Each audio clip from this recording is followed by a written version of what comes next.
be leaders ourselves. Black women are being used by the Democrat Party. All of these socioeconomic indicators are in the negative, particularly for Black people. They want mob rule. When Trump was in office, please somebody tell me, what act of dictatorship did he perform? She has Donald Trump's hair on top of her head. And she's sitting here talking about brown girl this, brown girl that. Because she's a Black woman. They would ask her how to spell her first name and clap like sea monkeys. Oh, yeah. Whoa.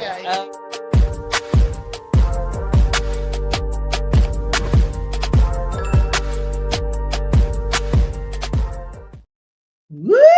Hello. It is Monday and it's time for Pop and Politics. I know Shelly doesn't like when I say it 3 times. I'm KJ. Let me introduce you to my co-hosts. We have Nicole Bennett. Hey, y'all. Shelly E. And back with us, as he is every Monday, the money man himself, Tyrone Keys of Soldiers of Finance, right here on YouTube. How are you all doing tonight? Doing good. Good. I have to say something. Yes, please. I want our audience to know that KJ always tries to make me out to be the bad guy. I tell her, I know she thinks I'm a heathen, but I can live with that thought. It's not a bad guy. I just know you say you don't like when people repeat things that I didn't. It just came to me after I said it. I was like, oh, yeah. But anyway, before we light this fire, it seems like we're already getting started. Do your part, folks. Tap that thumbs up, smash that subscribe button, and turn on your notifications. But definitely hit that like button as you guys come in. It really helps to push our video up and put it out to a broader audience. So please hit that like button. We are live on YouTube and Rumble. And if you're on the go, you can catch us on Apple Podcasts or Spotify under Pop and Politics. We love our chat. We shout out every super chat. So drop your thoughts, show your love, and join the conversation that the mainstream media wishes didn't exist. And they are losing it over all the victories that President Trump has had over the last couple of days. So as we always say, this is not just a podcast. This is a movement of God-fearing, truth-seeking, America-loving people that value freedom. Stand with us and subscribe so we can amplify this rallying call for freedom. All right, let's set it off. So, got to get right into it tonight. Oh, we have a super chat already. First super chat of the night. Yes. Hey, Lightyear. 32 says, hello, ladies. Let's get it. All right. Thank you. Absolutely. We have so much to talk about tonight. Starting out with China.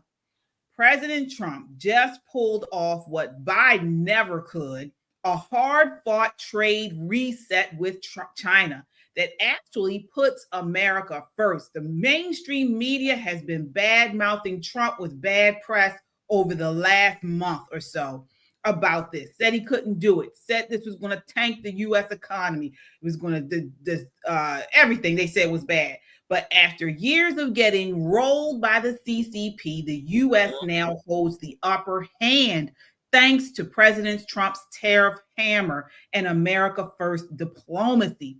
But guess who's crying the loudest? The globalists, the media, and the same DC elites who've been selling out our jobs and our industries to Beijing for decades. Not anymore. The trade war is turning into a Trump-powered trade win. I got to get your thoughts on this first tonight, Tyrone. What did you think about the news of these developments with this China-U.S. trade deal? Well, to be honest with you, and I think I expressed this on the show previously, not surprised that we won this. The problem that the Democrats and the media have is that they don't realize they're not betting against Trump. They're betting against America. And what they basically did was bet against the largest economy in the world. This whole thing was nothing more than a simple math problem. We got a $19 trillion consumer purchasing power here in America. Second place is China at $7 trillion. You can put all the countries in the EU together, they only amount to $9 trillion. So this was the inevitability. China cannot maintain its economy without us. So I'm glad to see that they capitulated sooner rather than later. Absolutely, absolutely. Shelley, what are your talks? What are your thoughts over this temporary tariff reduction agreement? I say we are on a roll and let's keep the balls going. When I heard today, not only did China capitulate, okay, they were in beautiful Switzerland. I mean, anybody can capitulate in Switzerland, okay? So I give them a little, little cover for that because you're in Switzerland. However, not only did they capitulate, but they reduced correctly lower than ours or lower than the intended goal was.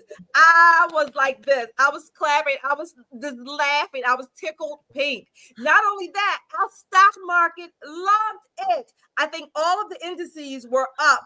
4%, 3 point something percent. They were up. So America loves it. The stock market loves it. The world has loved it. What is the problem with the United States saying, hey, look, we're tired of this uneven playing field? Not only is it uneven, it works against us. And we're paying for everyone else to carry the load and then come back and work against our own people. No more. No more. Like the song says, ain't nothing going on but the rent, and the world is starting to pay the rent back to the landlord known as America. Yeah, Nicole, got to get you in on this. What are your thoughts on this and the lack of comments from the mainstream media? They're not really reporting on this. Of course, they're not going to report on this. This is what we talk about being a good American, right? So politically, I could see where they would feel some kind of way because they had all of their eggs in that Trump's not going to do a doggone thing basket. China's going to have Trump up against the wall. United States economy is going to crash. And now that that's clearly not happening, the right thing to do as an American, say, look at us winning. Everybody wins. It's a win for everybody. Even if it's a 90-day win, we're going to take it over the 40 years of getting our butt kicked by these people, right? No, they're doubling down on politics. And this is why they're going to continue to lose elections. Precisely why. Yeah, absolutely. And so let's get into what it's all about. So this agreement entails a 90-day mutual reduction of tariffs. So the U.S. will lower its 125% reciprocal tariff on Chinese goods to 10%, maintaining a 20% tariff on fentanyl-related products. China will reduce its retaliatory tariffs on U.S. goods from 125% to 10%. So this is amazing. I mean, this is actually lower than what it was under Biden. So during President Biden's administration, China maintained an elevated tariff on U.S. goods. Mm-hmm. I believe it was approximately 147.6%. Is that right, Tara? Yes. Wow. So this is huge. This is huge. And like you mentioned, Nicole, these people hate America. The leftist media hate America because you would think they would be singing the praises. I mean, I get they don't like him, but this is a huge win for Americans. Shelley, I want to get your thoughts on that. I mean, I hope voters aren't letting them off the hook here and they realize this is a huge win. Mm-hmm. Some voters will because they are focused on ideology. That's it. Ideology, and Trump is bad, Orange Man bad. Not only did this tariff or temporary pause, or whatever you want to call it, work, it took less than a month, if I'm not mistaken. Right. Not 90 days, not 40 days, not even 30 days. And it has worked. And I suspect that it's going to ultimately be permanent, or certainly permanent throughout the Trump presidency and hopefully throughout the Vance presidency too. Mm-hmm. Absolutely. Absolutely. You guys are going off in the chat. I want you guys to sound off and also talk about what you're hearing in your areas. Are people, understanding the significance of this? And what are they saying in your areas? Also want to acknowledge a friend of the show. I think I see him chatting. let me see. I thought I saw him. Deontay. I think I saw a chat from Deontay. Yep, Deontay Johnson. My guy. Hey. Yes, that's Nicole's guy. Nicole and he are well, Nicole is with the regional director at Black Conservative Federation, and Deontay is the chairman. Is that right, Nicole? He's the president and founder of BCF, and I'm a national director with BCF. National director, yes, indeed, yes. So we are very good friends. He is a stand-up, very fine conservative man, and the homie on top of it. So we hang around a lot. So. Yes, indeed. Yes, indeed. Thanks again for your comment and watching, Deontay. All right. So yeah, I mean, this is huge. And you would think the media would talk more about it, but they're not. They are actually talking about the Qatar luxury plane. And so let's get into that. Qatar, President Trump's administration is in talks to accept a luxury jet from Qatar, according to multiple reports. A controversial move that the commander-in-chief defended in a post on social media. Here he is talking about it. This is clip 4. Mr. President, what do you say to people who view that luxury jet as a personal gift to you? Why not leave it behind? You're ABC fake news, right? Why not? Only ABC, well, a few of you would. Let me tell you, you should be embarrassed asking that question. They're giving us a free jet. I could say, no, don't give us, I want to pay you $1 billion or 400 million or whatever it is. Or I could say, thank you very much. You know, there was an old golfer named Sam Snead. Did you ever hear him? He won 82 tournaments. He was a great golfer.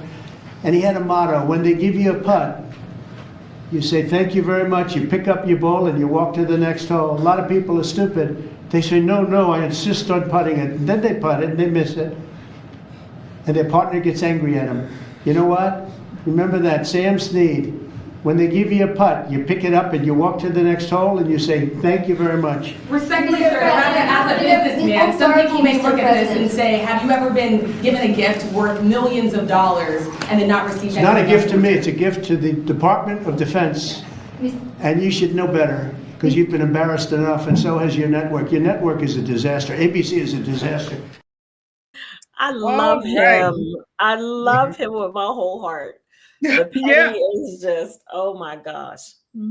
Yeah, so I want to get you all thoughts on this. I'll start off with you, Nicole. So the possible transfer of this aircraft for temporary use as an Air Force One is currently under consideration between Qatar's Ministry of Defense and the U.S. Department of Defense. But the matter remains under review by the respective legal departments and no decision has been made. This is according to Qatar's media attaché. We know Qatar is one of the richest nations in the world and spends a massive sum of money to gain influence in the U.S. It also uses its riches to bankroll the terrorist groups Hamas and Middle Eastern news powerhouse Al Jazeera. What are your thoughts on this exchange, Nicole? I think it's harmless. I mean, when we talk about countries that are trying to buy influence with the United States, that's not new. We've been the big dog internationally for a very, very long time. And we do need a new plane, and we cannot wait for Boeing to get their lives together. I think, is it a very magnanimous gift? Absolutely. Can Qatar afford it? Without question. I think it's a good look for both nations. What'll probably happen is legal will say no on both sides, just to save a little face. But I thought it was a good gesture on both ends of the equation. All right. What are your thoughts on this, Shelley? Do you think it's a good idea for President Trump and the Defense Department to accept this? Let me say this. Honestly, I'm not too sure.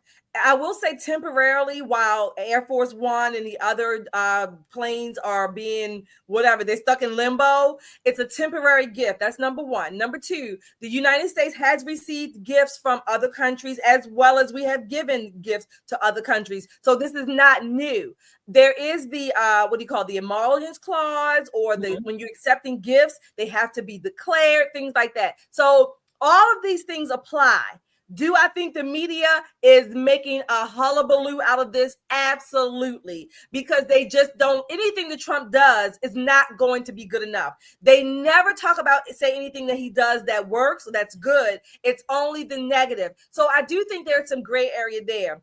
The point that I would like to stress is, why the hell can't Boeing get its act together? If they're supposed to be building out planes, again, where is Congress in this? Congress is the one that's appropriating the money to pay Boeing. So what is Boeing doing with the strikes, the planes breaking down, whatever? What are they doing with all of the money that has been appropriated to them, all of the contracts, all of the leverage, whatever that they have, the lobbying? Where is Boeing, and why are they basically, out of commission right now? That would be, to me, the real problem that needs to be looked into.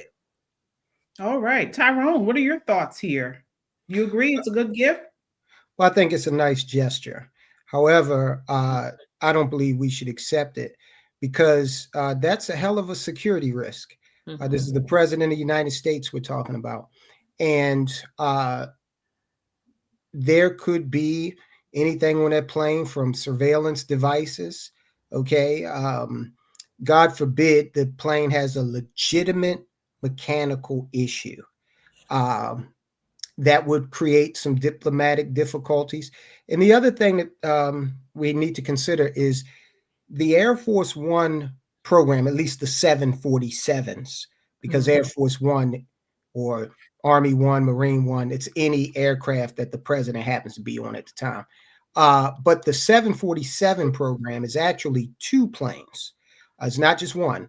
Wherever the 747 goes, the spare goes with it, so that our president does not end up looking like Justin Trudeau did when his plane got stuck wherever he was.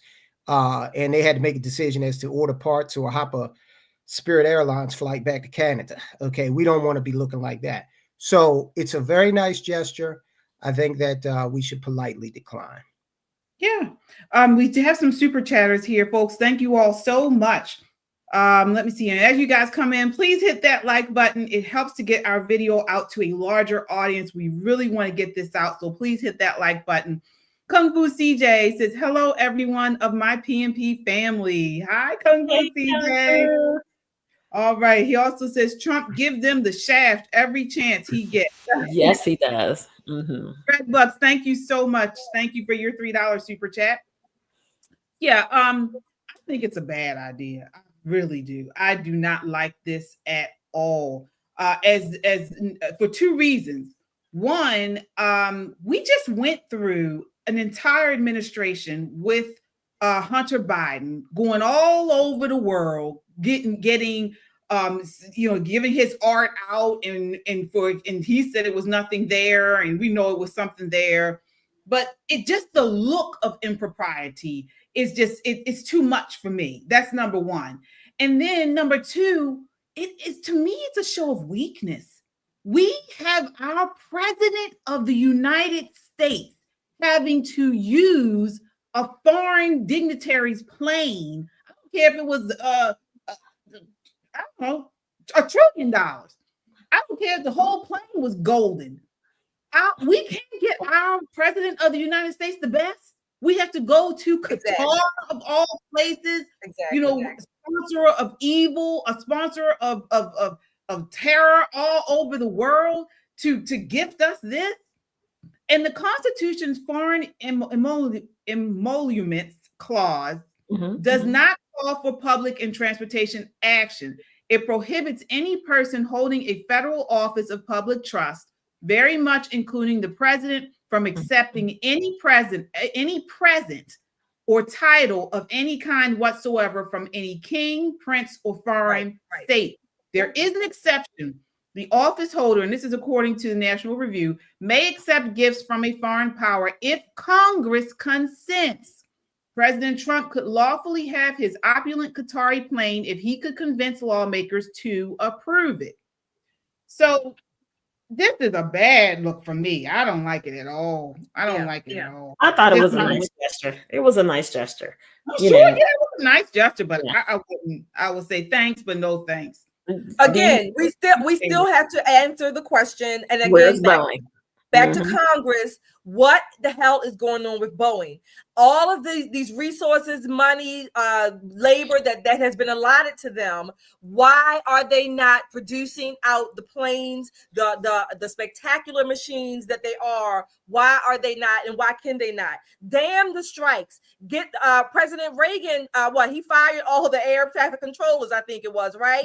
Then get somebody in there. If these people are not back to work, I think many of them are, but if they cannot do what the American people are paying for through the appropriations by our Congress, what the hell do we need them for? And let me say this. Two things. Boeing is a unique position because there's really only Boeing and Airbus that can create these types of airplanes. The other thing is the Air Force One program. I noticed some people in the comments are saying that the Qatari plane is a 747. It is, but Air Force One is not just a 747. It has defensive capabilities.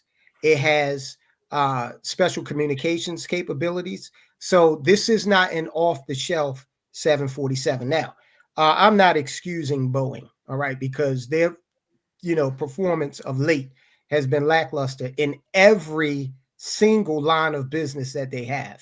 Okay, but I would say this: I would rather them take their time, and I would rather have a delay as opposed to having something happen to one of the Air Force One 747s, like happened with the Starliner that they produced and promptly put 2 astronauts in danger.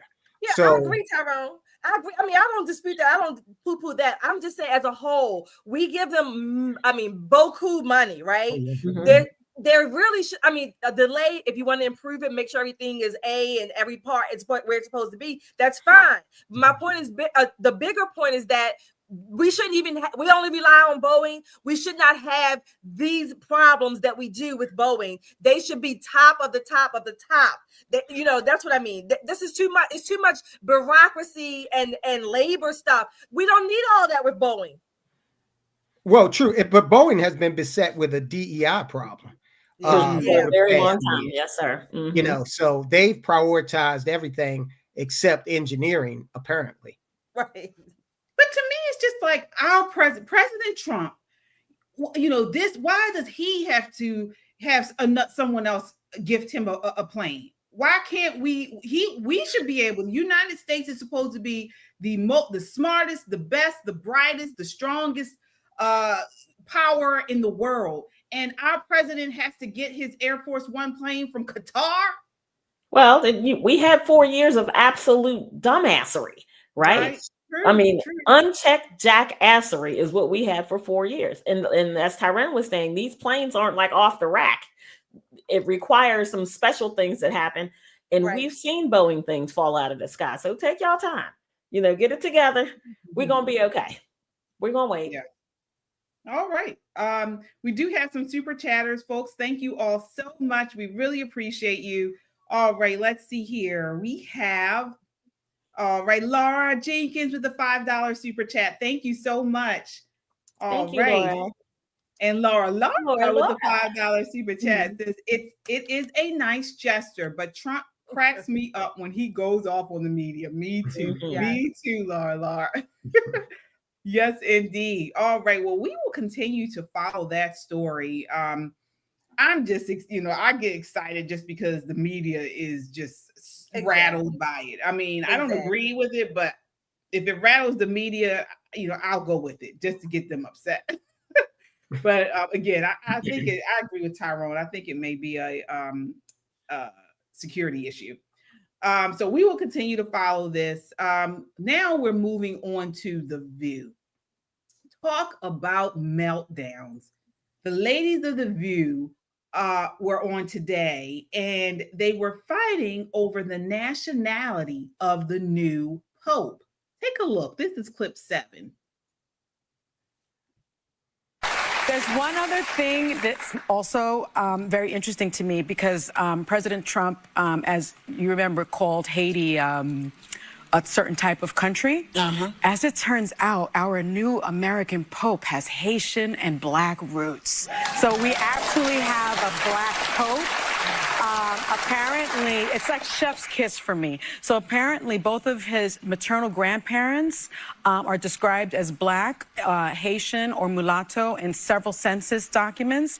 And on their marriage license, the grandfather's birth place is Haiti, listed as Haiti. Her birthplace is listed as born in New Orleans. They were identified as people of color, but in 1920, when they migrated to Chicago, the census reflected their race as white. So I'm loving everything about this Pope. I'm really enjoying it. I like, there's like this picture of him on a donkey in Peru that I mean, it's just, he's bringing me so much joy. Yeah. This is a man who has, so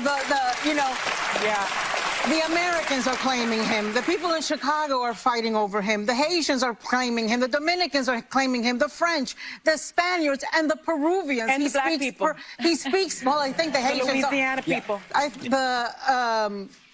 He speaks perfect Spanish. He speaks 7 languages, and he speaks those languages to send a message of peace, love, inclusion. I love that one of his first acts was to meet with journalists and defend the right of journalists to be journalists and uncover the truth. And I think it is so timely that we have an American Pope, because we are going through things in this country, and it is good to show the world that not all American leaders are the same. It is good to have an American that can denounce the things that are happening against.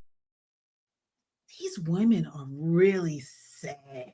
They are sad. They want this. They are so obsessed with race. They're begging. The man is not Black. He is not. He does not identify as Black. And they are so obsessed over race. They want this man to be Black so bad. They are pitiful. Pitiful. Yeah. Shelly, what are your thoughts on this? Anna said that the new Pope talked about journalists being free to be journalists to uncover the truth.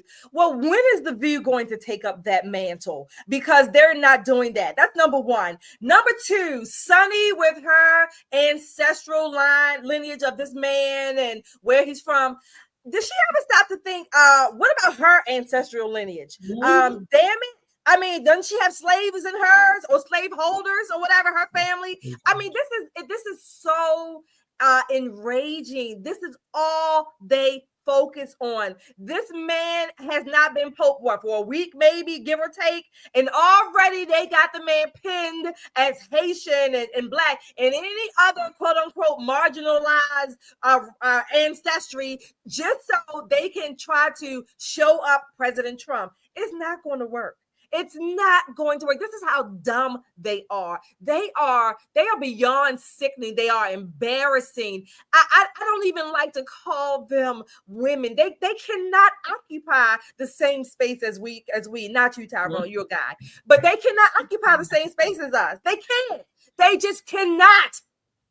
Yeah. Yeah. Nicole, what are your thoughts on this? Do you know, I am not Catholic, but as a Christian person, this is akin to them saying, you know, all the 12 disciples were Black because they walked past 3 Black people one day all at the same time, and the sun was in retrograde or some kind of foolishness. They're always looking for some kind of hook to twist things into their narrative. How about congratulations to the Catholics, the people who practice that faith. You have a new leader, and he's a humble man, and he's apparently a sports fan and very American in some of his ways and very European and speaks 7 languages. Why can't he just be a good guy? Why do we have to check all of these other boxes to fit a particular narrative? I can't wait until he says something that they don't like. And eventually that's going to happen. When he says something they don't like, they're going to roast him over an open flame like a pig with an apple in his mouth, right? So he better enjoy this temporary Blackness while he has it before they start coming for him. They have got to stop doing this. It is an embarrassment As an American person, it's an embarrassment. As a Black person, not everybody's got to be Black. It's okay for the Pope to be white. It's okay. Nobody's checking for him. Nobody's going, what's your Black card look like, Pope? No one's checking for him. Right. How about he's the first American Pope? How about he's just a Pope? Can he just but he's the historical mention of this is he's the first American Pope. Tyrone, as a Catholic on the panel here, what are your thoughts on this? I hope that when Sonny eventually gets to her final destination, be it up or down, I hope that God or the devil look just like Mike Pence, the whitest man I can think of. And I hope that she has to spend eternity looking at Mike Pence, okay? Because that is the only fitting justice for a shrew that is so hyper-focused on race. It's pathetic. It's a mental illness. Yeah, okay? yeah. Mm-hmm. Look, she's the type of person that thinks a snowstorm is racist because it doesn't have any black flakes. Okay, this is who these people are, and just to divert for a second, it's really sad that in America today we have people like the women on The View that have this platform where they can say the most outlandish things. It used to be that you only encountered these people right outside Lexington Market as you were walking across the street, somebody saying something crazy. But then you went on about your business and that was it. Now these people are platformed, legitimized, all right? Silly people who add nothing but division to the national dialogue. Yeah, absolutely.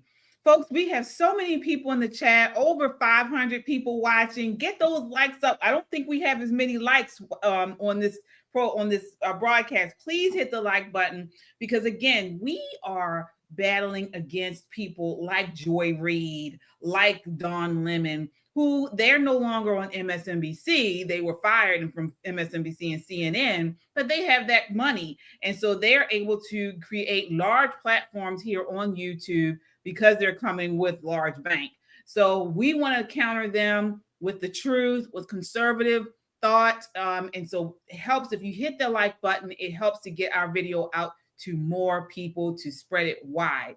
So please, as you guys come in, hit that like button. We do have some super chatters here. Let me see. Let's hear what you guys are talking about in the chat here. So Laura says it is a nice gesture, but Trump, we saw this one, I believe. Yeah, okay. Kung Fu CJ, his ancestors owned slaves. Now what? Right. Yeah. He's going to lose it. 32 with the $10 super chat says the current AF-1 has been in service for 35 years. It's way past time to retire those ACs. Airbus is the way to go. As a 20-plus year aircraft mechanic that's worked on both, Airbus is way more reliable. Wow. Well, wait. I take issue with that. The Air Force One program is 100% reliable. They've never lost a plane. So we got to separate commercial from this specific program. Then the other thing, Airbus is a European company. Absolutely. It's not an American company. Absolutely. Okay. I didn't know that. All right. Tracy Burbridge with the $5 super chat says, love the show, ladies. Keep up the good work. Thank you. Thank you so much, Tracy. We really appreciate all you guys' super chats. It really goes a long way in helping us put out this content. So thank you so much. We really appreciate it. All right. I agree with everything you all said about The View. I mean, these women are Marxist to the T. All they do is talk about race, talk about gender. That is what Marxism is. They're looking at everything through the lens of race. I don't understand how they're still on TV either. I really don't. I don't see how anyone can stomach them and stomach their racist views, but they are here. But I pray that this Pope is a traditional Pope. I pray that he is one that's more not as progressive or more conservative, I should say, than the former Pope.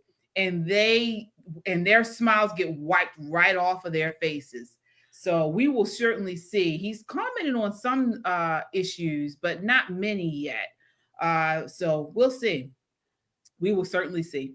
Well, speaking of race, we are now talking about President Trump granting asylum to white South Africans. And again, the left is melting down over this. So President Trump, he just did something bold, historic, and of course, totally enraging them. He granted asylum to South African Afrikaners facing violent persecution. The same Afrikaner farmers who have been the targets of brutal farm attacks, economic displacement, and racialized land seizures under the ANC government. Trump said, and I quote, "Enough is enough." And while the media is busy calling it racist, real Americans are applauding the move. Take a look at this clip. This is clip 6 of President Trump talking about it. Because they're being killed, and we don't want to see people be killed. Now, South Africa leadership is coming to see me, I understand, sometime next week. And, we're supposed to have I guess a G20 meeting there or something, but we're having a G20 meeting. I don't know how we can go unless that situation's taken care of, but it's a genocide that's taking place that you people don't want to write about, but it's a terrible thing that's taking place, and farmers are being killed. They happen to be white, but whether they're white or black makes no difference to me, but white farmers are being brutally killed, and their land is being confiscated in South Africa. And the newspapers and the media, television media, doesn't even talk about it. If it were the other way around, they'd talk about it. That would be the only story they'd talk about. And I don't care who they are.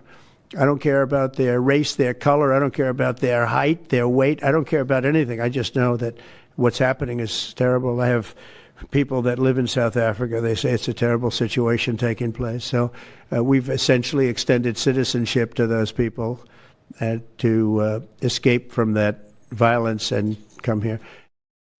All right. So these people, Afrikaners is what they're called, are descendants of Dutch settlers, culturally unique, largely Afrikaan speaking. They're victims of violent farm attacks, discrimination under Black economic empowerment policies, and land expropriation threats with no compensation. Nicole, what are your thoughts on this? This seems like a complicated issue, but I think it was S-Files who had it right in the chat. This is what the refugee program is for. This is exactly what we've done around the world when people were in grave, immediate danger, not because I'm in a gang and the rival gang is going to probably try to beat me up and I need to come to the United States, but in imminent danger for your life, simply based on who you are as a person, not because of your hobbies and the things that you do. So this is a very different look. And he's right. If this were Black people being slaughtered, you wouldn't be able to turn on a TV or a radio or a podcast anywhere in this world without people screaming from the top of their lungs. The only thing that I can think of that's akin to this is the Christians in Nigeria that are being hunted down and killed because of their religion. And as you all know, the United States has welcomed many, many Nigerians to this nation. Yeah. Tyrone, what are your thoughts on this? The media is saying that President Trump is playing up to white supremacy, that he won't take in Black refugees, and he's deporting Latinos, but he's bringing in these white Afrikaners. What are your thoughts there? The media and whatever they say is trash to me. I do not recognize them as a legitimate source of information. They are set up to be purveyors of propaganda and division. The truth of the matter is, you've got people in South Africa like Julius Malema. He is an assembly member, and one of the more prominent figures in the economic freedom fighters. That party, they are avowed communist. And you can check this out on YouTube. They fill stadiums and start chanting, "Kill the Boer." All right. Now, imagine if you had a political party in this country that could get stadiums full of people to chant, "Kill the insert ethnicity." That's what's going on. Combine that with the fact that there is no Second Amendment as we know it, right? So you've got the police. There are police who recognize this as wrong, but they are vastly outnumbered. Okay. I would encourage the audience, if they haven't already done so, to take a look at what's really going on in South Africa. And then you will, unless you're, one of these liberal Democrats, of course, you might applaud it if you're one of them. But right-minded people, sane people will be absolutely astonished if they're not already aware. And there was a young woman from one of the Latin American countries. She applied for asylum early in the Biden administration, and she said her reason was because she was a victim of domestic abuse. Her husband was violent toward her, which is regrettable, but that is not something that we can guarantee will not happen here. Exactly. Okay? Asylum is meant for situations where your government is out to get you. And if you got a major political party chanting, "Kill your ethnic group," I'd say that's an indicator that your government's out to get you. Yeah. I want to get you in on this, Shelley, but before we do, I wanted to get your response to this clip on MSNBC where they're talking about why they believe the Afrikaners should not be let into the country. This is clip 8. Take a look. Trump has virtually halted refugee admission in America for people fleeing war and famine in places like Sudan and the Democratic Republic of Congo. Back with Rick, Mark, and Eddie. Rick Stengel. Yes, it's so deeply and morally wrong-headed and repulsive. These are the descendants of the people who created the most diabolical system of white supremacy in human history, apartheid. They're not directly responsible for it, but it was a system that actually moved black people off of the arable land. So they inherited the land that the black people had to give up. It was called forced removal. It was something called a Bantustan policy, where they moved black people out of the cities and farmlands into these remote areas with non-arable land. I mean, it was just one of the most worst processes ever. But what has happened in this strange, bizarre world we're living in is that the Afrikaners have become the darling of these right-wing white supremacist movements around the world. That it's like the lost cause for them. It's like the old Confederacy. They're held up as these white Christians who are being dispossessed of their land. It's like this is a modern replacement theory in a country where, by the way, white people make up 7% of the population and own 78% of the farmland. So, all right, lot to unpack there. In the words of Kanye, I'm gonna let you finish, but Stengel. Right. That's a German surname. Yeah. That's a German surname. Say talking about sins of the father? Wow. Okay. He don't have that card to play. He really does not have that card to play. That was my overriding sensation. And before he, got his panties in a bunch and started spouting off, he should remember that the Biden administration let in 500,000 Haitians unchecked into this nation, fleeing what they perceive to be the collapse and failure of their government. If you go to the Eastern Shore here in Maryland, guess what you're going to see a lot of? Haitians and Ukrainians. Why do you think that is? They didn't choose Maryland's Eastern Shore. This is where they were deposited by the federal government. They were considered refugees under the Biden administration.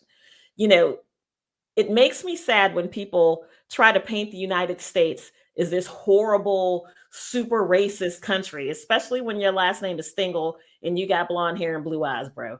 especially when you come with that card and you're sitting there looking so sad and so unhappy. And America's such a horrible place, as you sit there making your $30 million a year talking about how bad and a horrible place this is. It makes me so angry with these people. This is not a racist nation. We bring in people from all over the world for a myriad of reasons. Why? Because they're white, should we let them be killed? Well, this is what I wanted to ask. So they're saying that because these Afrikaners are descendants of apartheid, they should not be let in. Shelley, what are your thoughts on that, or your response? So basically what we're seeing in South Africa is another iteration of apartheid. It just so happens that the people in the ANC or who are in charge happen to look more like us, but they are doing the same thing that was done to their ancestors in the 80s, 70s, 80s, and maybe 90s, whatever. So this is what's happening. That's number one. Number two, the Afrikaners who own the lands and the farms, if they are being slaughtered, sought out simply because they are white. Those people on MSNBC are doing nothing except trying to couch their Marxism, their racism in these glowing terms. But all they're doing basically is advocating for the extinction of these and the murder of these white farmers. Now, having said that, back in 1913, when the South African government instituted the land grab or the land confiscation from the black owners, then South Africa still had some soul searching to do, if you will. You don't soul search by murdering people who had zero to do with what their ancestors did, okay? It was wrong from the beginning when they took the land and forced the black people off. That was wrong. We had the apartheid, the sanctions, and the divestment. We went through all of that. But you don't correct it by murdering the protege or the future generations of those people who did that. So this is a big quandary. Of course, they should be given asylum. They should be given asylum even in Europe if they go to European countries. However, South Africa has a lot of work to do. Apartheid seems to have come back. Nelson Mandela, in a sense, has died in vain. Yeah. And as you mentioned, I mean, The Guardian accused President Trump of normalizing white victimhood. Again, MSNBC called it racial favoritism. So my question is, why do Western governments and media refuse to acknowledge anti-white persecution?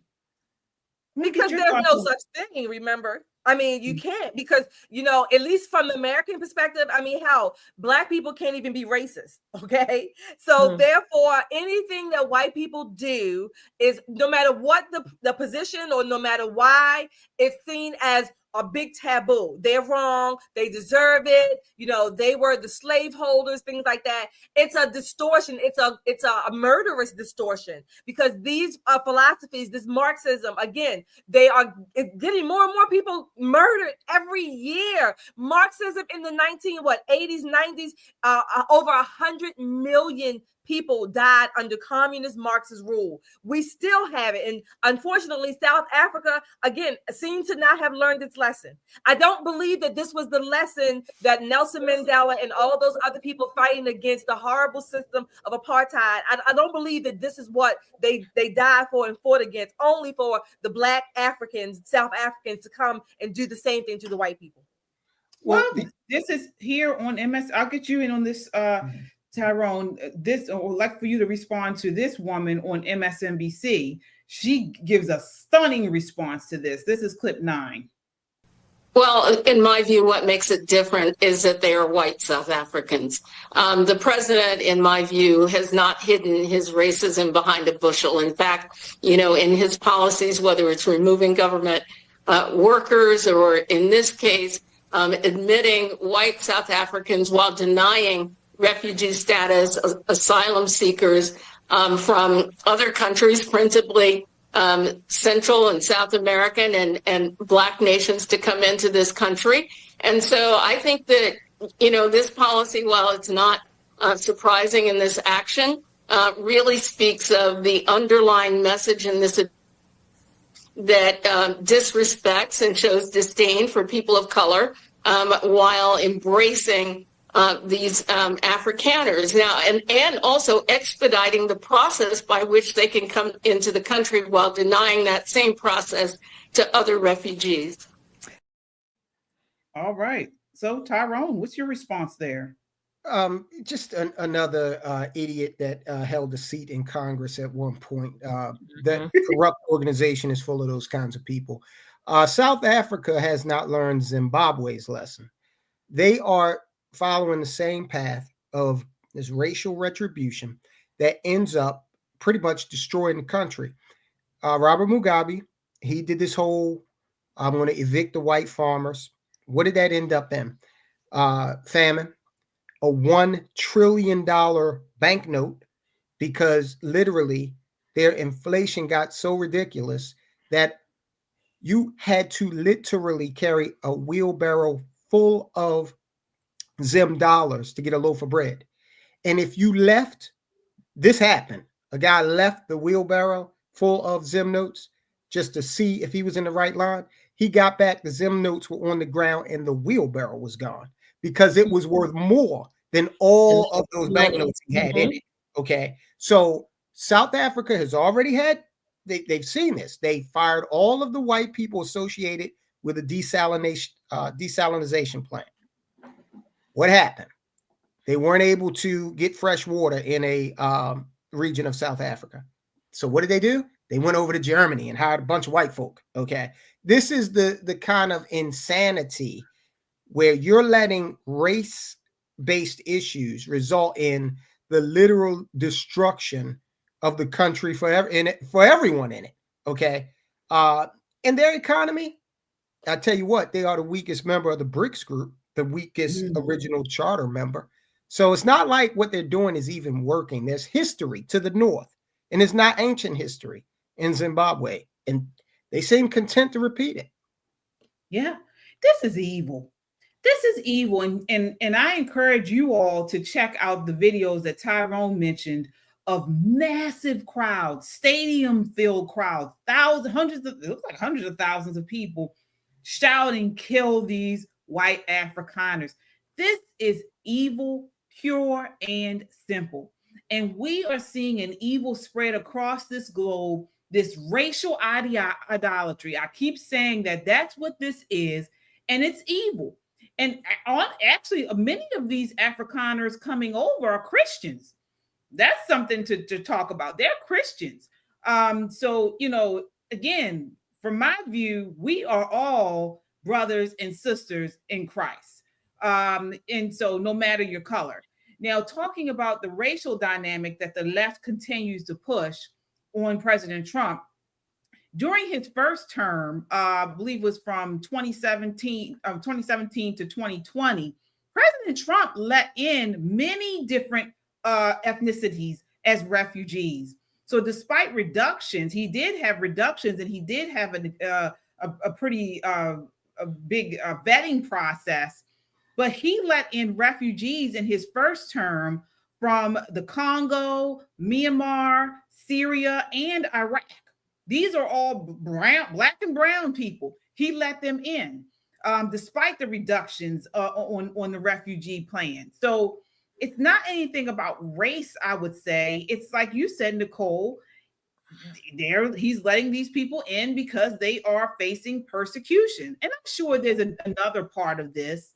These people do seem to have or hold the same type of politics and beliefs as many of as the right, as the conservatives. That doesn't hurt us either. So we'll continue to follow this. Go ahead.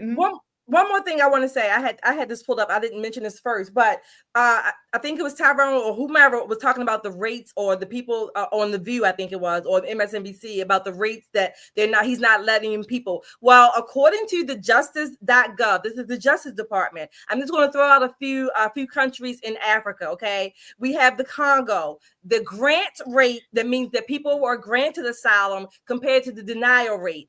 42% were granted versus 10% denied. Okay, I'm going to let me find another. Tyrone, you mentioned Zimbabwe. I'm going to go down to Zimbabwe. Zimbabwe, 32% of the Zimbabwean refugees were granted versus 21% who were denied. So the grant rates are higher than the denial rates. Give me another country in Africa, Tanzania. 36% were granted asylum versus 29% denied. So the grant rates to the denial rates seem to be, I mean, if you look at the chart, again, go to justice.gov, you can see it yourself. There may be some where it's the denial rate was higher, but for most of the countries in Africa, certainly the grant rate was higher than the denial rate. So these people are not even comparing apples to apples and oranges to oranges. They're throwing out different countries, different numbers, but keep in mind also that many other countries in Africa, Congo, Benin, Sudan, they have fewer people. So the percentages and the rates are going to be a little bit higher. It's going to be skewed by the number of people, which is why you use a percent to compare the denial rate and the grant rates and not just the numbers. Yeah, and one thing, people look at President Trump's past presidency. You know, he generally prioritizes refugees from religiously persecuted minority groups. You know, also those with close U.S. ties, family, government work, military service. So, you know, this is some of the things he prioritizes when talking about these refugees. But we will continue to follow this story. I mean, it's getting old though. I mean, this whole racial thing, I was just thinking today, I was like, if we did get to the press room of the White House, I would ask President Trump, I would say, you know, the media, the legacy media continues to paint you as a racist when you gave money to the Rainbow Push Coalition and Jesse Jackson and Al Sharpton back in the 80s and 90s. You put up the singer from American Idol. What was her name? Now she's Jennifer Hudson. Jennifer Hudson, when her entire family was gunned down and killed. You put them up in Trump Hotel for months. I mean, the list goes on. You've had friends and from Oprah to all these Black celebrities, all in the 80s and 90s and prior to him becoming president. What do you say, or why do you think these people do not speak up for you when we know this is the truth? It's all been reported. You know, this is ridiculous. This is old. This is getting old. This man is not racist. The media is cherry picking what they want to try to paint some narrative that he is when it doesn't show that he's racist. So we will continue to follow this story. Folks, again, please hit that like button, and subscribe if you haven't done so. What are you waiting for? But hit the like button. It really helps to get our video up in front of more people when you hit that like button. Also, if you believe in what we're doing and you support the cause, your super chats go a long way in helping us to produce conservative content. Any amount is appreciated. We just thank you guys for being with us tonight. All right, so got to turn the page to darker times, the Diddy trial. All right, so Sean Diddy Combs' trial started this week.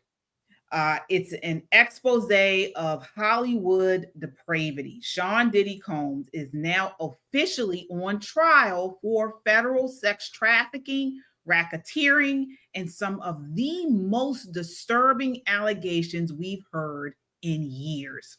Prosecutors say this wasn't just about music, this was a criminal empire, a so-called freak-off ring where women were drugged, coerced, and degraded under the bright lights of fame and fortune. And not just women, men too. Men had their booty holes ripped to pieces.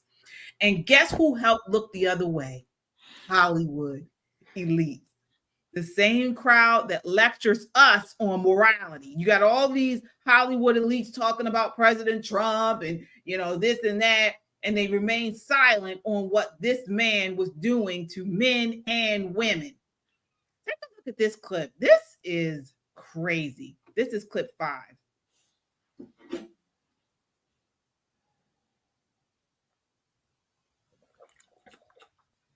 Now, CNN appears to corroborate some of the allegations of abuse against music mogul Sean Diddy Combs. The video, captured on multiple cameras, shows Combs assaulting his then-girlfriend, Cassie Ventura, in a hallway at a Los Angeles hotel in March 2016.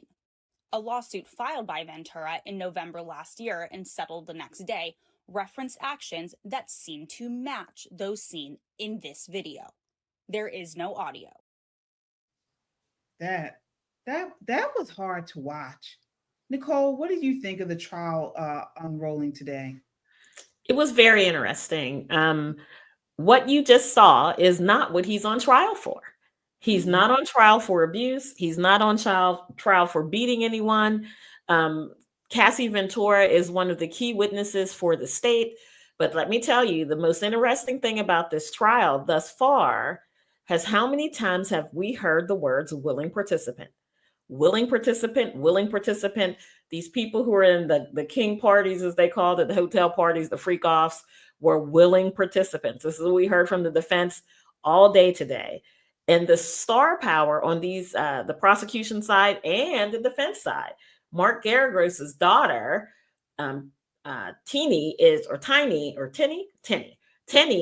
is his primary defense attorney.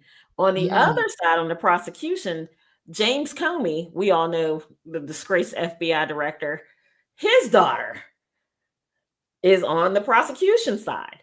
And just today, Garagos said that Diddy was being prosecuted by a 6-pack of white women. This is Me Too 2.0. So they're already gearing up for this to be much bigger than the crimes that he has been charged with. But that's what I want people to focus on.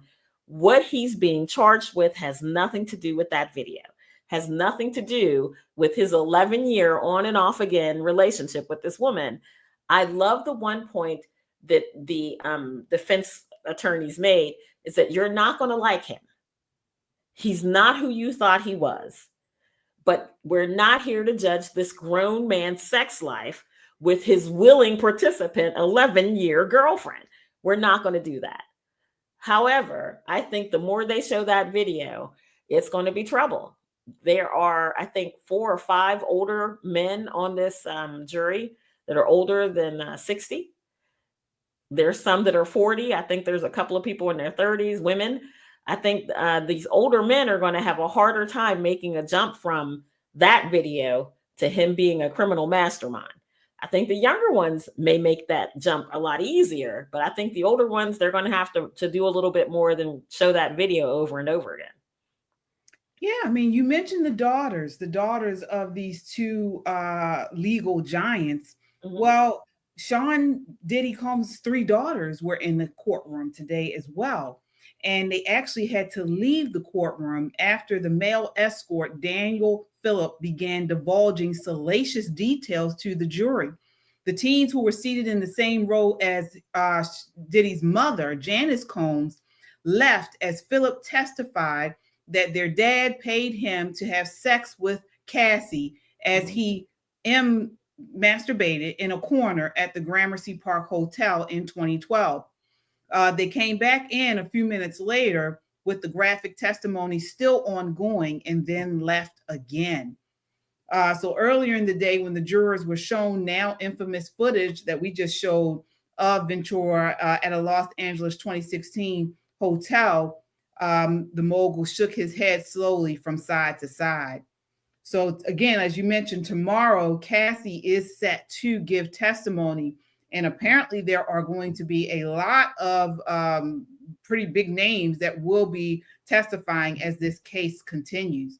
So, Shelley, what are your thoughts? I really don't have any, except to say, let the trial play out. Mm-hmm. Again, you're right, Nicole. He's not on trial for beating Cassie. Cassie, as a matter of fact, Cassie is well paid right now. Okay, absolutely. So that's number one. Number two, but when you're talking about the jury, Nicole, and whatever evidence is presented, whatever videos and all kinds of whatever people who witnesses, this goes to show that no matter how unbiased we claim to be, even people on a jury, will have to admit that some evidence is going to weigh more heavily than others, even if that evidence is not what he's being charged, not what the charges are about. Exactly. So all of this, not the media, all of the press, things like that. So many of us can say, you know, he needs to be hung or whatever, like KJ would say, under the jail. Well, that stands to be the case, but he's not going to go under the jail for hitting Cassie necessarily, because that's not the charge, as much as we might want him to. So are we going to stand by a court of law with the evidence that is relevant to the charges, or are we not? Are we just going to want what we want because we just don't like Diddy, or we don't like that he had forced men to screw each other and then masturbate? All of that may or may not be relevant to the case. But again, we have human beings in that courtroom, on the jury, the prosecutors, the defense, the lawyers, the judges, and the people in the courtroom. So they are all human beings, and they will all be affected one way or another. Evidence be damned. Well, I think the point of them having these, like you mentioned, the video is shocking, and I'm sure they want this to play on the jury's emotions. But another thing is, many of these beatdowns that he did, they are alleging happened during sex trafficking at these parties, during in the prostitution and the transportation of these prostitutes and things like that. So it's all kind of intertwined. And I guess they're trying to, of course, paint a narrative, a picture for people to see that if this guy is beating the brakes off of this young girl, then it's not too far-fetched. Again, they are trying to paint that he was trafficking people, sex trafficking. I agree. That's what they're trying to do. That's what they're trying to do. They're trying to do that. I agree. But what I'm saying is that that's not necessarily the charge. So I'm not saying that I agree. I'm not saying I agree with him doing those things. I'm not saying not that at all. I'm saying that that's not the charge. You can paint whatever picture. Of course, that's what they're trying to do. But his defense has every right to show other pictures that that's not the case. All I'm saying is that the jury is going to be affected, pulled one way or another. There's no such thing as a 100% unbiased jury, or there's not. So there's just not. There are people. So whether you're for or against, whatever, if the facts support him being a human trafficker, beating people, drugging people, certainly, forcing people into sex, then let him pay the price. Okay. It's interesting because they're saying that. It was interesting. They were saying that a couple of the witnesses and their attorneys have just disappeared. Like they're not reachable. They've sent, subpoenas and all this other stuff, and they're just not wanting to participate. So they've got, I think they're calling this person juror number 5, I think. Witness number 5. Witness number 5 is a celebrity. Witness number 5 doesn't want to participate. Witness number 3 doesn't want to participate. So you're going to see in history, though, it's very difficult to get that money. That millionaire mogul people. They that money's and talking. this is why they generally get away with this stuff most times because of their money and the power and things like that. It's very. What if he's really innocent though? He's not innocent. No, I'm just saying, what if he is? I'm just saying, what if he really is? From what I've read, things like that, I don't believe innocent. He is. What does that mean? Innocent of what? Right. If he's innocent of the charge, if he's innocent of the charges that are brought forth, not guilty. Not guilty. Right. Not innocent. Not guilty. Yeah. Right. You want to answer listen, I try to be objective in most things, but I'm going to tell you, the thing that knocks me off of being objective is when violence happens to children, the elderly, and women. Okay. Exactly. And I would have sat up there and answered all of their jury questions absolutely honestly. And if they put me on that jury, I could tell you right now, after that opening statement, I would have sat back and collected the $30 a day. Guilty. Okay. This guy is a reprobate. All right. You can't even call him an animal. Animals don't do things like this. All right. The government, all they have to do is show that he transported somebody across state lines for the purposes of sexual activity that he was paying for, and they got him. Okay. The tape, Cassie has said that she, in that episode, was trying to escape one of these freak offs. Okay. Yeah. So if anybody was in that room that was flown in there and paid, and she can testify to that, then end the story. They got him. Okay. A lot of people are also coming out saying, like, one of the witnesses was like a videographer or something like that. Anyway, she was saying that a lot of stuff was ritualistic in nature as well. Yeah. Okay? Oh yeah. So I actually, when that tape came out, I took every bad boy associated track off of my iPod. Okay.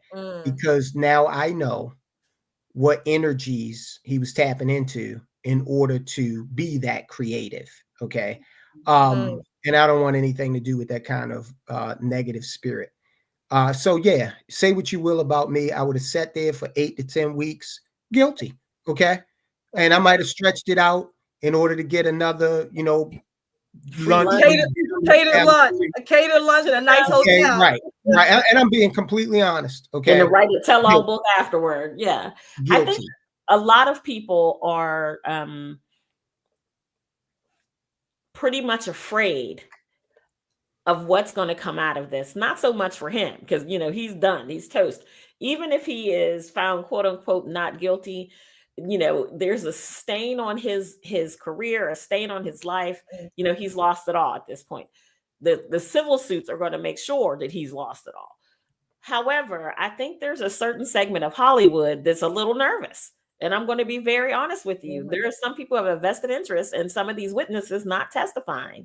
Amber Rose was on Club Shay Shay, and she's been to, as she says, Diddy parties, white parties, and all of that for many, many years, right? Since Kanye started bringing her around. And she said, I've never been invited to, that type of party. She says, I've been to the party, the after party, the after party, after party, and the party after the after party. But Diddy is known for having parties that go on for days. And Shannon Sharp said something very interesting to her. He says, well, maybe they knew that they couldn't pull that with you because of Kanye. Say what you want. He crazy. You know what, KJ, real quick.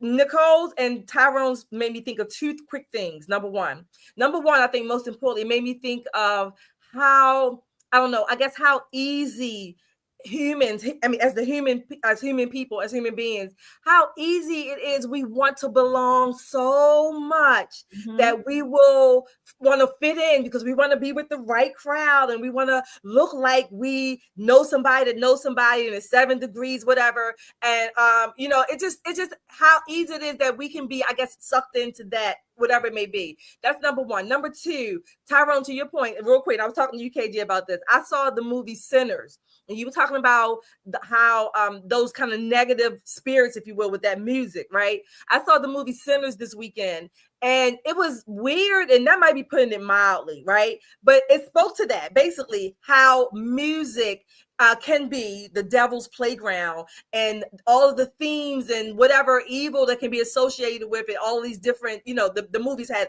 a lot of more creativity with it, if you will.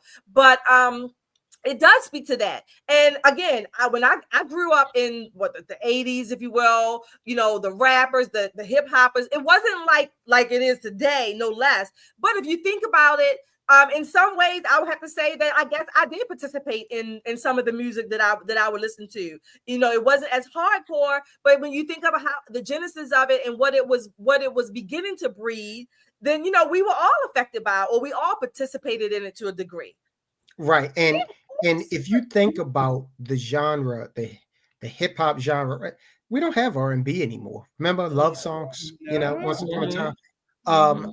The rap genre is the most destructive form of programming. When's the last time you saw Travis Tritt in a beef with Willie Nelson? Right. The hip hop genre, it glorifies misogyny toward Black women, selling poison to your community, killing people who look like you. This is music. I mean, I'm Harold Melvin in the Blue Notes. I want to, chill out, okay? Mm-hmm. But it's and Sean Combs particularly, as I look back on it. Now I'm cheap, okay? So you can rap about Cristal all you want. It ain't gonna do nothing to me. But it was a form of promotion of profligate spending. Okay, spend every damn dime you have trying to exude this particular personality. Okay, destructive in so many ways. And so I think that it's time for people who listen to it, and white people have traditionally been the largest consumers of hip hop. But our people, Black people, tend to look at it and try to emulate it as well, which is not going well at all. So a lot is being exposed here, and I think we should pay attention to it. Yeah, and just like you said, Shelley, yes, we all have kind of taken in this music, the culture, the vibes, and we see our communities are showing the result of it. This is a spiritual warfare we're seeing, and I just thank God that some people, like Tyrone mentioned, listened to it and did fall for all of that lifestyle and things, and then some people were able to break ties with it. I think, though, I'm starting to see a lot more people in this younger generation coming up that are not listening to hip hop as much, and I was actually surprised. They're trying to find alternatives to this music. So I hope that continues on. Christian hip hop is becoming really big right now, and a lot of young people are listening to that over, this hip hop that we see mainstreamed. And that's another thing. It's mainstreamed. It's pushed everywhere in the movies, in television. All of it is pushed, and so it's sort of like they're trying to get young people and the masses involved in this industry.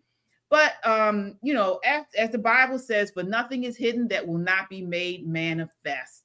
And so I just pray that God's justice is served in this trial, and so on. So and we go on from there.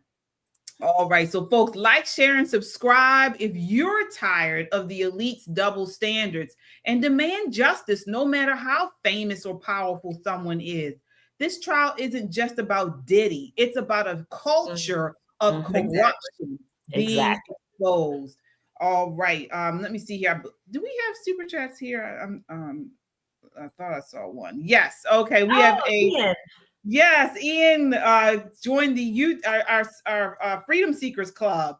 So welcome, Ian. Welcome, Ian. Welcome. Yes, indeed. Thank you so much. And folks, you can join our Freedom Seekers Club. It's a great way to support the channel, and also you get cool perks as being a member of the club. So thank you so much, Ian. All right. So we are at our time, actually. I wanted to end on this one video that we came across here about New York City. So this is a video by Isaiah Carter. He's been on the show before. He is from New York, and he took this video talking about how the streets and the Democrats, the leftists in New York, are creating this area of sort of like Marxist safe streets. This is clip one. Take a look. Here at the airport, I'm about to board my flight for San Salvador. The goal of this mission is to let the Trump administration, to let the government of El Salvador know that we are going to keep fighting to bring Abrego Garcia. He said he was not able to make that happen.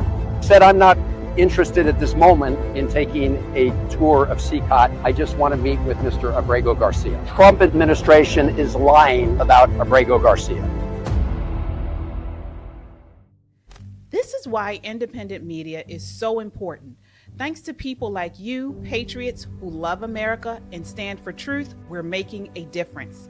Together, we've turned them off, called them out, for their lies and propaganda and held them accountable for their disdain for God-fearing, freedom-loving Americans like us. But we can't stop here. It's time to take action with our dollars. Let's make 2025 the year we double down on our commitment to values-driven choices. Vote with your dollars. Support Made in America. Back companies that honor our families, faith, and country. We found an exciting way to make this switch, and we want you to join us. Check out www.popandswitch.com and click Yes, I Want to Make the Switch. It's that easy. It's time to walk away from corporations like BlackRock and Vanguard that undermine our principles. Let's invest in America. Let's support businesses that share our love for this country. You don't have to take on everything at once, but you can start here. Join us in making this one small yet powerful step. Visit www.popandswitch.com.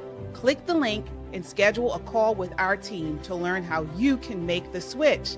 Together, we can create real change. What's up, guys? This is Juvenile, co-founder of Metro Conservative Media. We are the definitive home for the urban conservative. You think you got what it takes?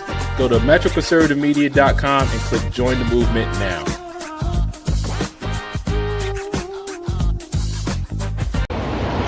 This is the intersection of 19th Street and Broadway in Chelsea, Queens, Chelsea, Manhattan. Flatiron technically. But this is socialist urbanism in praxis. You see, you have the street trees, you've got the planter pots, the bike lanes, you've got all the silly shit that we all have come to know and love. Meanwhile, an AMC movie theater languishes with a closed sidewalk. All right. So we've talked about this. It's sort of like this idea of smart cities where they kind of plan everything. They're trying to get rid of cars. They're trying to encourage walking and bicycling everywhere. It's sort of like this urban planning. The commodified public services and spaces. It even incorporates shared spaces. So if you're working either from home or you're working in the city, you can rent a space, to work. You take turns renting the spaces from different people. It's a whole thing. What are your thoughts on this, Shelley? My thoughts are just do like I do. When I'm driving through the city and I see those little white damn bike lane cones, I try to run them over every time I can. I kid you not. So do like I do. Knock over one. Eventually, they might pop back up. But if you keep doing it enough, they stay down. That's what I do. So that's number one. Number two, these are not smart plans. These are plans to inconvenience the productive people. That's all it is. Because the druggies and, the ones with the heroin nods or heroin drop, they don't care. They do whatever they do, wherever they're going to do it. But the people who are trying to get to and from work, home, being productive, volunteering, things like that, we're the ones who are inconvenienced. So do what I do. Knock over those poles or those cones. Knock them over. Yeah, Nicole, what are your thoughts on that? What we see going on here? Listen, I agree with Shelley. There was a woman, they were trying to build some bike lanes here on a major highway, which was dumb. A bike lane to nowhere. It started in the middle of the road, ended at the middle of the next road, made no sense whatsoever. So I was coming home from work and this woman was driving in front of me. And, she was driving like everybody else trying to come home from work. And then I saw her veer over to the right a little bit and she took every last one of them out. You hear me? It was like, I said, oh my goodness. My girl. I get it. These people, they kind of force you to think that they don't want us to be productive members of society. They quite literally are throwing up roadblocks to us being successful. Cities are only as smart as the people who live in them, right? All of this, we're going to make sure that everybody in the city has the same thing. And then, there's this socialistic, communistic thing that they've got going on with this smart city technology. Can we just be for a minute? I mean, it seems to me that we're never going to get to that next level if we can't master this level. Stop putting the cones up. Can we deal with the drug addicts? Can we deal with New York City and prostitutes? Can we deal with all of those things first before we start trying to build on this rocky foundation that we have? So Tyrone, the left will say that these bicycle lanes and things, cycling infrastructure, it emphasizes communal benefits such as reduced traffic congestion, lower emissions, and improved public health. And so the focus of this is the overall good for the community. Why is this a bad thing? Why are conservatives upset about these bike lanes? Because a car is more modern in terms of its ability to transport you from A to B. Imagine you work in an office and you take the Schwinn 10 speed 5 miles every day, one way. Okay. So you show up, you need a shower. This is just dumb. Yeah. Tiananmen Square. You go back and you watch video of Tiananmen Square prior to the 90s, nothing but bicycles, right? Chinese commuting on bicycles. As their country started to become more economically prosperous, you saw fewer and fewer bicycles, you saw more and more cars, okay? Because the car enhances productivity, okay? Mm-hmm. Now, in Baltimore, they have a bike lane down North Avenue. If anybody's familiar with Baltimore City, you'd have to be out of your damn mind to ride from Waldwood Junction to the graveyard on a damn bike. Okay, exactly. For sure. It's the result of one city council member who is undergoing a prolonged period of arrested development, Ryan Dorsey. He loves to commute by bike. The guy's never, this guy has never really accomplished much of anything beyond winning a popularity contest to sit in the Baltimore City Council. Prior to that, I think he did inventory at his uncle's record store, something like that. This is the kind of person who advocates this. And you take this little teeny person who's never accomplished anything in his whole life, and you put him in a position where he can lord over legislation. And this is what that small, little, fragile, do-nothing ego does. Okay? Yeah. So this is where this comes from. These You notice that, Tyrone? It's always the people who don't have anything else that they can look to on their own accord, confidence. When they get in a position, you're exactly right. They have this desire, this grandiose desire to be the Lord over everyone else, to dictate everyone else's life down to the nth degree. It's amazing. It amazes me how the human, if you will, the humanity is like that. I don't get it, but I do, but I don't. But it's so infuriating. But knock over the cones whenever you get the chance. Knock them over. Yeah, we have some super chatters here, folks. Thank you all so much.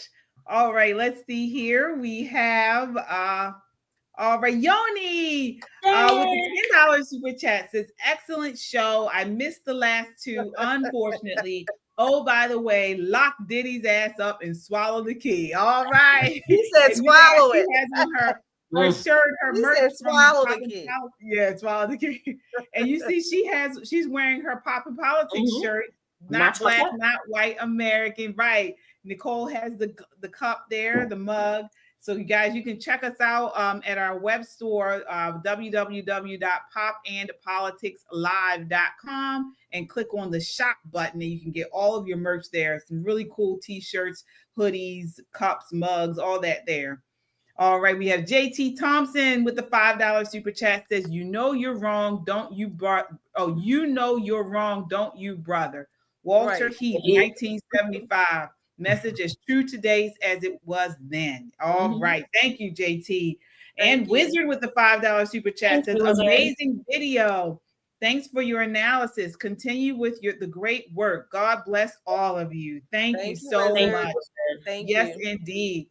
Yeah, I agree with you all. I mean, you know, what they call this is that the social engineering, where the state influences personal choices to achieve desired outcomes. And so this is what they're doing, because generally this becomes mandatory. So once these elected officials, you know, decide that they didn't ask people that we want to do this, they make these things mandatory in the cities that they incorporate this social engineering. And again, they do this so they can have more control. What do you think when they're trying to get rid of our gas powered cars, they're trying to get rid of our gas stoves? Why? Because when you have these things, you can come and go as you please, you know. But if everybody's on electric, you can be monitored, number one. Number two, they can cut it off and cut it on anytime they want. Anytime they want. Exactly. So it's about state control. And what do we know about the human behavior? Most people are sheep and they want to be controlled. It's sad to say. They want to be controlled. They had a program a couple of years ago, I think it started, where they were putting the smart thermostats in people's houses to save you $20 on your monthly electric bill. And people were signing up for it left and right. So you guys got to be out of your mind. I am not letting the state into my home to control the heat. Well, there's certain hours that they're going to turn it off regardless of the temperature outside. I said, no.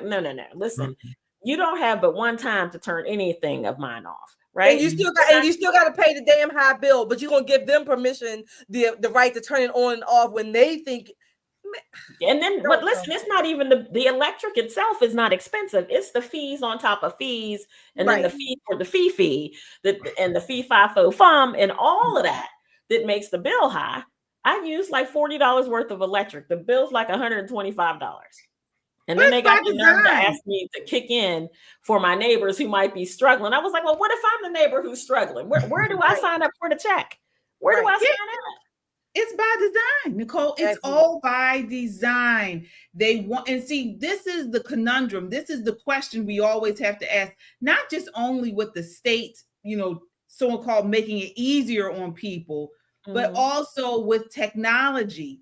There are great risks with all of this stuff, you know, because a lot of people think, you know, when you talk to people and they say, well, what's the big deal about owning something? I think it's kind of cool. I can rent, you know, maybe a nice place.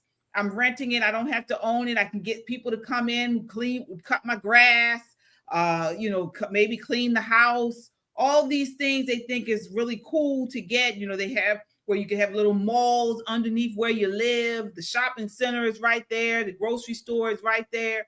And so they think these conveniences are worth letting go of ownership of your freedom. Right. And sometimes it does look inviting. It does look inviting sometimes. I mean, it does. If you think about it though. Yeah. There are pros and cons. It looks really nice, like you said, KJ, invited. Somebody wants, I'll take care of you from cradle to grave, and you don't have to do, you know, most human beings, like you said, they want to be taken care of, right? No problems, whatever. I'll give you a quick story, not necessarily directly, but a quick story about ownership. When I was living in another home, right, there were some renters on whatever side of me, right? So the inspector for the city, somebody was called to inspect one of the homes because something was, I don't know what was going on. So they were knocking on all the doors. So they came to mine. Okay. They came to mine. And I guess this guy thought because he was from the city, and, you know, he flashed his badge, I was going to cower and say, oh, you can come in and look around. He asked me, he's like, ma'am, you know, we're in the neighborhood today. We're just checking on houses to see. I said, you ain't got to say no more. The answer is no. You're not coming in. Get off my porch. I mean, he was like, you know, he never heard that. Oh, well, I said, I don't care. Get off my porch. You're not coming in to check anything. I didn't ask you to come. There's no need to come to my home. So goodbye. Keep your badge, whether it's fake or not. I don't even care. Goodbye. Turn around. Go get in your car.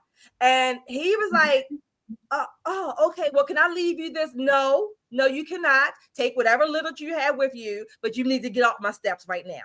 And that was it. Never heard anything else. I don't know why people have a hard time saying that. Your badge does not intimidate me, especially when I know I haven't broken the law. I'm not out rioting, whatever. I'm not doing those things. Okay. So you have no reason. I have no reason to be afraid of your badge.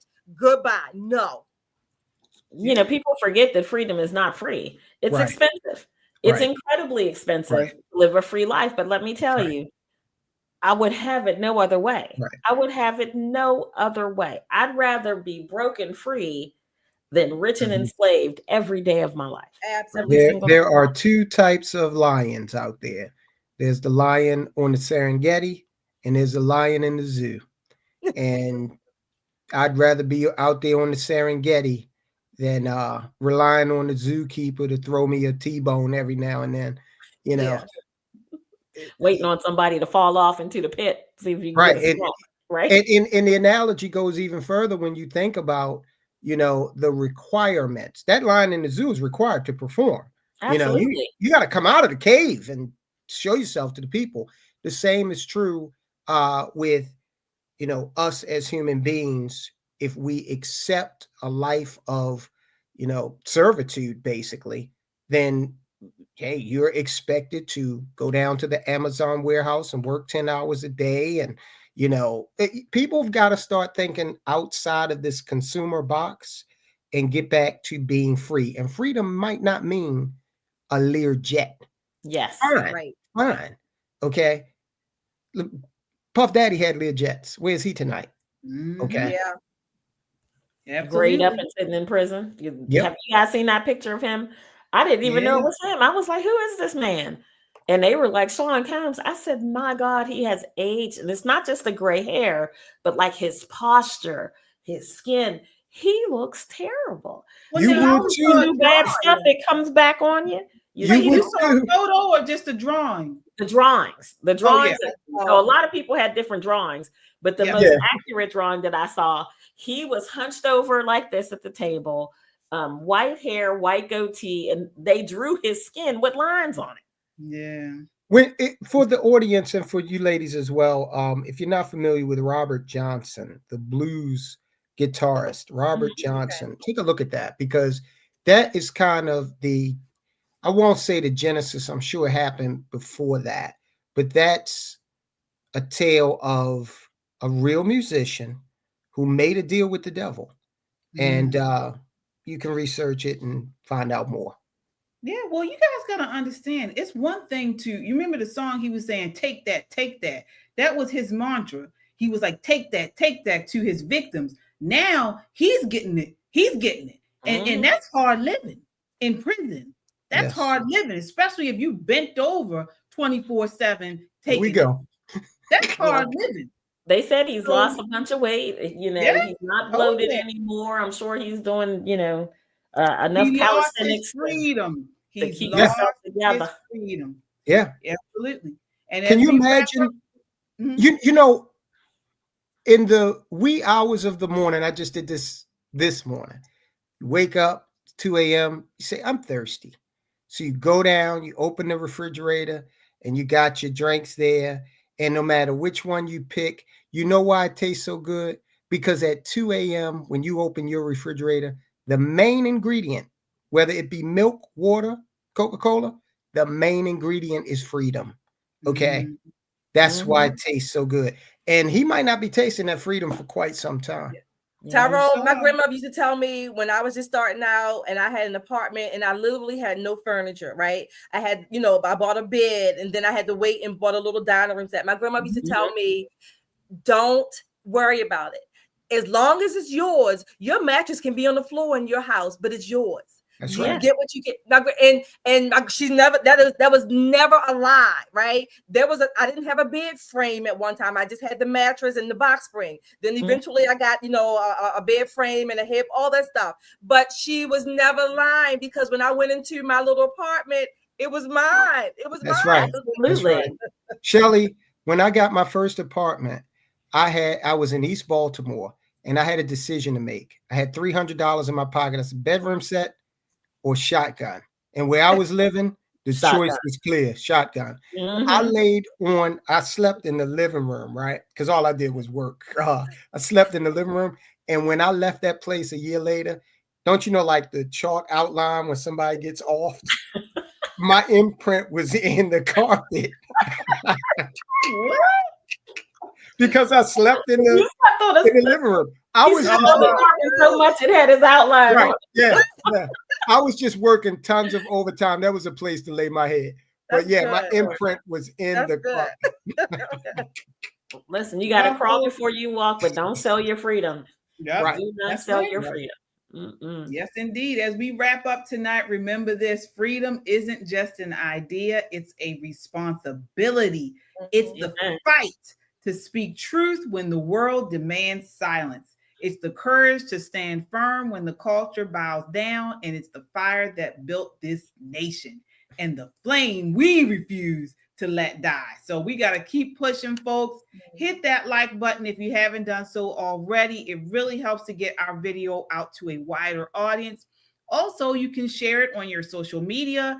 You can send it in a DM and a text to somebody who would really appreciate this content, because here on Poppin' Politics, we aren't just talking heads. We're truth seekers, freedom defenders, and unapologetic believers in God, country, and Constitution. So we will be back on Wednesday night at 8 p.m. Make sure you hit that notification bell so you know when we go live. In the meantime, tomorrow, you can check out our sister channel, the All American Talk Show. They will be on at 6:30 p.m., also giving you conservative content, just with a different spin. So definitely check them out at All American Talk. Then, like I said, we will be back on Wednesday night at 8 p.m. right here. All right. Until next time, count your blessings and live a life of courage. Good night.